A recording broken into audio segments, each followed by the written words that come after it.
My name is Sheree Goldman. I'm a nurse practitioner and I work for a sexual assault response team program. I want to thank Urdu USA for inviting me to share with you what we do in our program and what we do in the United States to help children who've been abused. Because I believe there is interest in doing something similar in Pakistan. I'm very much in favor of how we interview children and examine them in a child-friendly environment. I'd like to explain to you what it's like.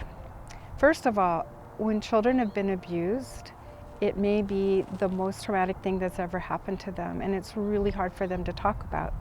So without a child advocacy center, a child probably has to tell the same thing over and over to different people, to maybe their family, their teacher, a social worker, police, the court. There's a long list of people, a doctor. But when we have a child advocacy center, all those people come to them, so they only have to say it one time. And we have a very child-friendly environment where there are toys, stuffed animals, people who are trained to ask questions in the right way so we don't re-traumatize them. In addition, children may never get the opportunity to tell their story because most of the children know their abusers and they may be afraid of getting them into trouble.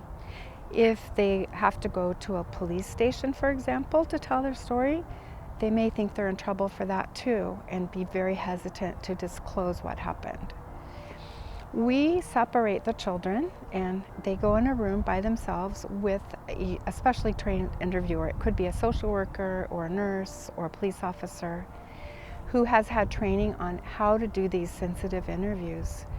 And we do it in a room that has what looks like a mirror to the child, but on the other side is a separate observation room where the interview is being recorded. The children are shown that that's happening on the other side, but they soon become relaxed and they forget, and they just start talking about what happened. The observers are listening and watching and recording the interview. Usually we have in that room an investigator from the police, a social worker or a child behavioral health worker, maybe a medical person, and usually the DA is listening and they can do that remotely. When the interview is complete, we knock on the window. It's very high tech. We knock on the window and the interviewer will come to us and say, was there something else? And we might say, yes, could you go back to what happened on her birthday again, for example? And we weren't clear about that. And so the interviewer will get more information on whatever topic that we think is important.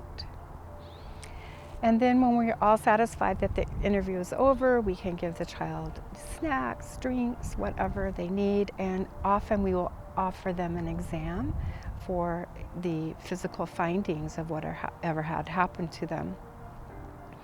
We involve the child with that, and it's interesting in my state, children need to be 12 years old or older, and that's all, to sign consent for their exam. If they're younger than 12, I still ask them for their assent, which is their verbal permission for me to touch them and examine them. And when we are examining the children for sexual abuse, we use a special piece of equipment called a colposcope, which is basically a light source with a camera, and it magnifies what we're looking at. So that's all attached. We have a small remote control for the child to hold on to, and we ask them to participate if they want to by clicking and taking pictures, and that helps the child stay focused and engaged. And becoming part of the process gives them a lot of agency. When that exam is finished, then we send the report to the police and the district attorney, and maybe we'll make a follow-up recommendation and we'll do some kind of photo review with a larger team. The video from the recording also is forwarded to investigation and to the district attorney's office. The police are trained in our area to not take a long report from the child. Instead, they just get enough of the basic information that they know the child needs a formal interview with someone who has had training to interview children. So they will make an appointment to come into the center where they will meet with the child interviewer, and the rest of the team will be there. The child gets the support, as does their family, from our crisis center personnel, and they will have an advocate assigned to help them with information and emotional support and just to navigate the system. They will also, in some cases, be paired with someone from the Child Protective Service team, make sure that they're safe at home. There are really two investigations going on.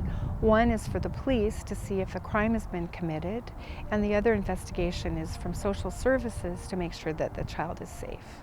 At the end of the interview, we do have someone from Child Behavioral Health present, and that person will do a check-in with the child off camera, just privately, to see how the child is feeling, to make sure that if there is anything that was traumatizing for them, that they can address it right away. We interview children from, probably the youngest would be 3 if they have enough language to be able to be interviewed, through 18. And we also interview adults who have developmental disabilities and need to be interviewed with the special techniques and knowledge that those interviewers have. A lot of people worry that bringing their child in for an interview or for an exam is going to be very traumatic for them. But that has not been my experience. In fact, I see children come in looking curious and hesitant, but they soon warm up. They meet their new friends who are part of the MDT, and they are playing with the toys, and they are beginning to relax. And after the interview or the exam, they leave looking like they feel much better.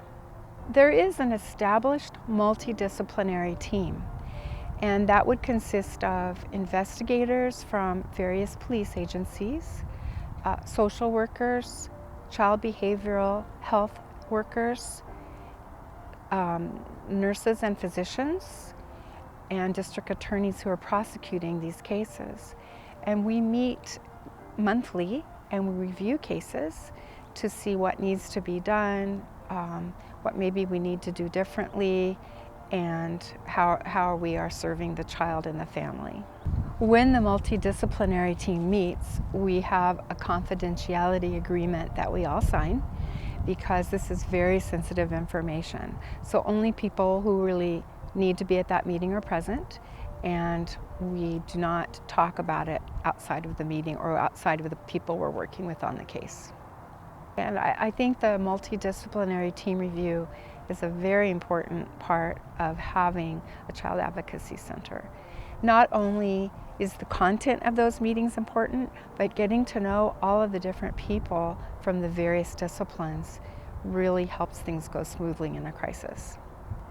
We also know that this type of multidisciplinary team approach really helps with not only the outcome that happens in the criminal justice system, but also for the long-term healing of the child.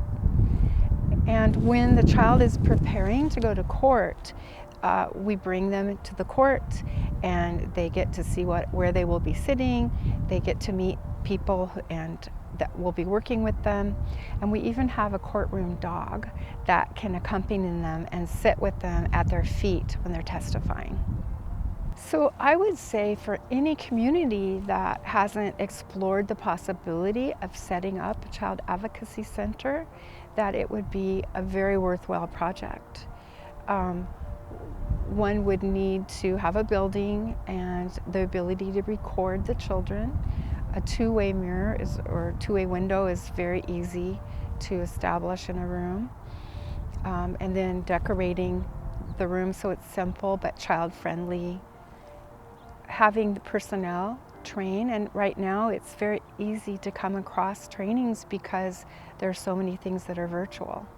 So learning how to do these interviews in a child-friendly, non-traumatizing way is very important. And it is totally a team concept because everyone is working together for the goal of helping the child, helping the family, and bringing justice.